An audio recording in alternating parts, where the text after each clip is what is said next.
Chapter 5. Advice from a Caterpillar. The caterpillar and Alice looked at each other for some time in silence. At last, the caterpillar took the hookah out of its mouth and addressed her in a languid, sleepy voice. "Who are you?" said the caterpillar. This was not an encouraging opening for a conversation. Alice replied rather shyly, I hardly know, sir. Just at present, at least I know who I was when I got up this morning. But I think I must have changed several times since then." "What do you mean by that?" said the caterpillar sternly. "Explain yourself." "I can't explain myself, I'm afraid, sir," said Alice, "because I'm not myself, you see." "I don't see," said the caterpillar. "I'm afraid I can't put it more clearly," Alice replied very politely, "for I can't understand it myself to begin with, and being so many different sizes in a day is very confusing." "It isn't," said the caterpillar. "Well, perhaps you haven't found it so yet," said Alice. "But when you have to turn into a chrysalis, you will some day, you know, and then, after that, into a butterfly. I should think you'll feel it a little queer, won't you?" "Not a bit," said the caterpillar. "Well, perhaps your feelings may be different," said Alice. "All I know is it would feel very queer to me." "You?" said the caterpillar contemptuously. "Who are you?" Which brought them back again to the beginning of the conversation. Alice felt a little irritated at the caterpillar's making such very short remarks, and she drew herself up and said very gravely, "I think you ought to tell me who you are first." "Why?" said the caterpillar. Here was another puzzling question, and as Alice could not think of any good reason, and as the caterpillar seemed to be in a very unpleasant state of mind, she turned away. "Come back," the caterpillar called after her.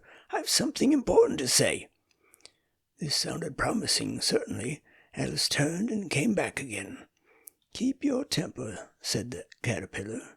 "Is that all?" said Alice, swallowing down her anger as well as she could. "No," said the caterpillar. Alice thought she might as well wait, as she had nothing else to do, and perhaps, after all, it might tell her something was worth hearing. For some minutes it puffed away without speaking, but at last it unfolded its arms, took the hookah out of its mouth again, and said, "So you think you're changed, do you?" "I'm afraid I am, sir," said Alice. "I can't remember things as I used to, and I don't keep the same size for 10 minutes together." "Can't remember what things?" said the caterpillar.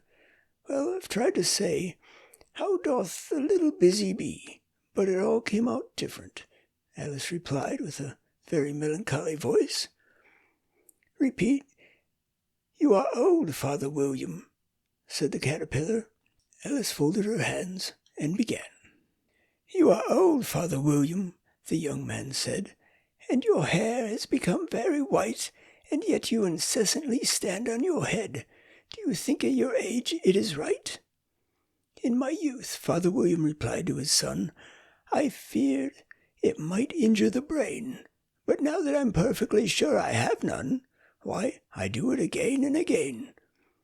"You are old," said the youth, "as I mentioned before, and have grown most uncommonly fat, yet you turned a back somersault in at the door.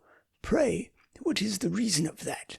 "In my youth," said the sage, as he shook his grey locks, "I kept all my limbs very supple. By the use of the ointment, 1 shilling the box. Allow me to sell you a couple." "You are old," said the youth, "and your jaws are too weak for anything tougher than suet. Yet you finished the goose with the bones and the beak. Pray, how did you manage to do it?" "In my youth," said his father, "I took to the law and argued each case with my wife, and the muscular strength which it gave to my jaw has lasted the rest of my life."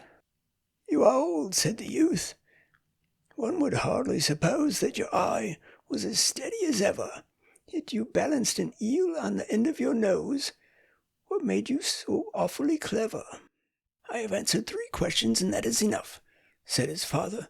"Don't give yourself airs. Do you think I can listen all day to such stuff? Be off, or I'll kick you downstairs." "That is not said right," said the caterpillar. "Not quite right, I'm afraid," said Alice timidly. "Some of the words have got altered." "It is wrong from beginning to end," said the caterpillar decidedly, and there was silence for some minutes. The caterpillar was the first to speak. "What size do you want to be?" it asked. "Oh, I'm not particular as to size," Alice hastily replied. "Only one doesn't like changing so often, you know." "I don't know," said the caterpillar. Alice said nothing. She had never been so much contradicted in her life before, and she felt that she was losing her temper. "Are you content now?" said the caterpillar. "Well, I should like to be a little larger, sir, if you wouldn't mind," said Alice. 3 inches is such a wretched height to be." "It is a very good height indeed," said the caterpillar angrily, rearing itself upright as it spoke. It was exactly 3 inches high. "But I'm not used to it," pleaded poor Alice in a piteous tone as she thought of herself. "I wish the creatures wouldn't be so easily offended." "You'll get used to it in time," said the caterpillar, and it put the hookah into its mouth and began smoking again. This time Alice waited patiently until it chose to speak again. In a minute or two the caterpillar took the hookah out of its mouth and yawned once or twice and shook itself. Then it got down off the mushroom and crawled away in the grass, merely remarking as it went, "One side will make you grow taller, and the other side will make you grow shorter." "One side of what? The other side of what?" thought Alice to herself. "Of the mushroom," said the caterpillar, just as if she had asked it aloud, and in another moment it was out of sight. Alice remained looking thoughtfully at the mushroom for a minute, trying to make out which were the 2 sides of it, and as it was perfectly round, she found this a very difficult question. However, at last she stretched her arms round as far as they would go, and broke off a bit of the edge with each hand. "And now which is which?" she said to herself, and nibbled a little bit of the right hand a bit to try the effect. The next moment she felt a violent blow underneath her chin. It had struck her foot. She was a good deal frightened by this very sudden change, but she felt that there was no time to be lost, as she was shrinking rapidly. So she set to work at once to eat some of the other bit. Her chin was pressed so closely against her foot that there was hardly room to open her mouth.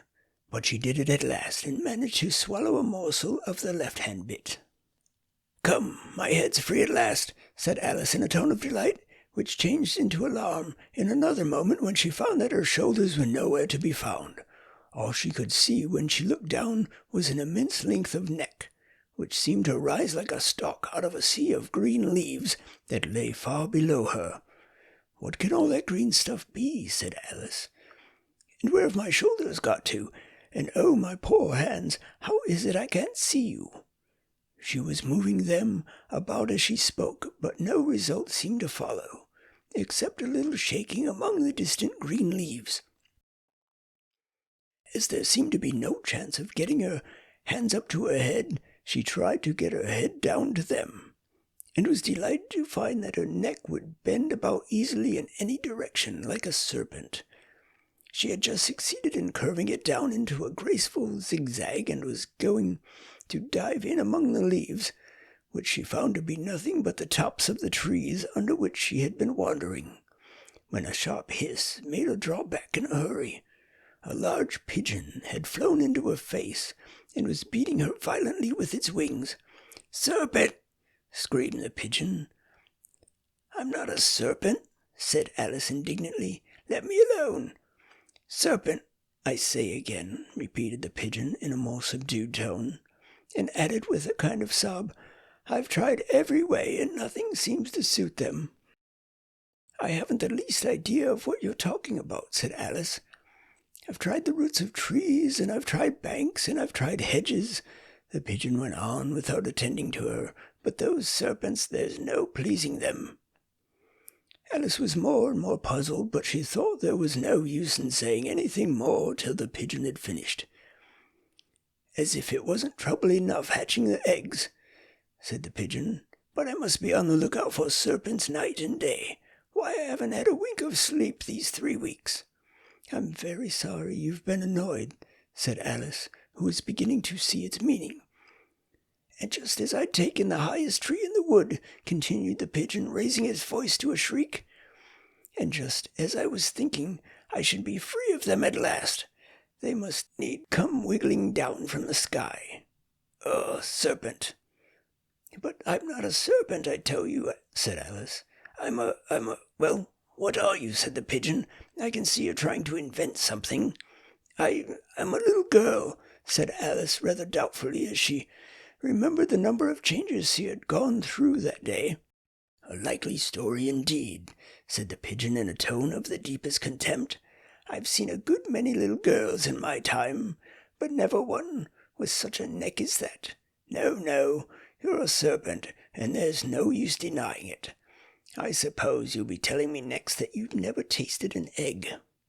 I have tasted eggs, certainly, said Alice, who was a very truthful child. But little girls eat eggs quite as much as serpents do, you know. I don't believe it, said the pigeon. But if they do, why then they're a kind of serpent, that's all I can say. This was such a new idea to Alice that she was quite silent for a minute or two, which gave the pigeon the opportunity of adding, You're looking for eggs. I know that well enough. And what does it matter to me whether you're a little girl or a serpent? It matters a good deal to me, said Alice hastily, but I'm not looking for eggs as it happens. And if I was, I shouldn't want yours. I don't like them raw. Well, be off then, said the pigeon in a sulky tone, as it settled down again into its nest. Alice crouched down among the trees as well as she could, for her neck kept getting entangled amongst the branches, and every now and then she had to stop and untwist it. After a while she remembered that she still held the pieces of mushroom in her hands, and she set to work very carefully, nibbling first at one and then at the other, and growing sometimes taller and sometimes shorter until she had succeeded in bringing herself down to her usual height. It was so long since she had been anything near the right size that it felt quite strange at first, but she got used to it in a few minutes and began talking to herself as usual. Come, there's half my plan done now. How puzzling all these changes are. I'm never sure what I'm going to be from one minute to another. However, I've got back to my right size. The next thing is to get into the beautiful garden. How's that to be done, I wonder? As she said this, she came suddenly upon an open place with a little house in it about 4 feet high. Whoever lives there, thought Alice, it'll never do to come upon them this size. Why, I should frighten them out of their wits. So she began nibbling at the right-hand bit again, and did not venture to go near the house till she had brought herself down to 9 inches high.